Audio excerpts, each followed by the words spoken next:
आताच नुकता जागतिक थायरॉइड दिवस झाला, कालच झाला, वर्ल्ड थायरॉइड डे. थायरॉइडबद्दल अतिशय सोप्या शब्दात, थायरॉइडचा प्रॉब्लेम म्हणजे नक्की काय, हायपरथायरॉइडिझम, हायपोथायरॉइडिझम, काही असो पण सोप्या भाषेत बोलूया.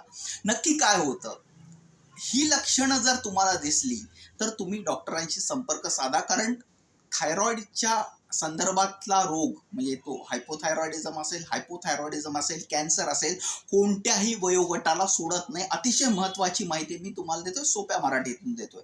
जर तुम्हाला अकारण सतत धडधड जाणवत असेल तर, अकारण सतत हे महत्त्वाचे शब्द आहेत. क्वचित धडधड जाणवली तर लगेच डॉक्टरांकडे पळू नका. अकारण सतत छातीत धडधड होत असेल, झोपमोड होत असेल तर ते हायपरथायरॉइडिझमचं लक्षण आहे. हायपोथायरॉइडिझम अचानक तुमचं वजन वाढू लागलं आणि ते थांबतच नाहीये, ही पहिली गोष्ट. आणि तुमचे केस गळतायत, तर ही लक्षणं, प्राथमिक लक्षणं. आणि तुमच्या इथे गाठ तुम्हाला जाणवते, मी क्लिअरली दिसते, लोक पण सांगतात अरे बाबा तुझ्या इथे गाठ आहे. तर अशा परिस्थितीत डॉक्टरांना भेटा. आणि थोडंसं मी डॉक्टर देवी प्रसाद यांच्याबद्दल बोलतो की त्यांनी एक दिलासा थायरॉइडच्या पेशंटला दिला.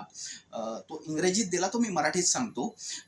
की 5% शक्यता असते की ती गाठ कॅन्सरची असेल. म्हणून गाठ दिसली की कॅन्सर आहे, गाठ दिसली की कॅन्सर आहे असं म्हणून दाखवण्यात तुम्ही दिरंगाई करू नका.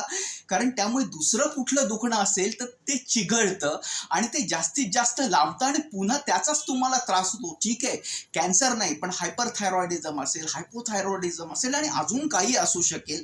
पण ते कॅन्सर जरी नसलं तरी ते दीर्घकाळ चाललं तर तुमचं दैनंदिन काम अडू शकतं. महत्त्वाचं आहे, कारण आज तुम्हाला घरी भाकरी कोणी घालायला येणार नाही. त्याच्यामुळे थायरॉइडसाठी अतिशय सोपी मी माहिती तुम्हाला सांगितली. धन्यवाद.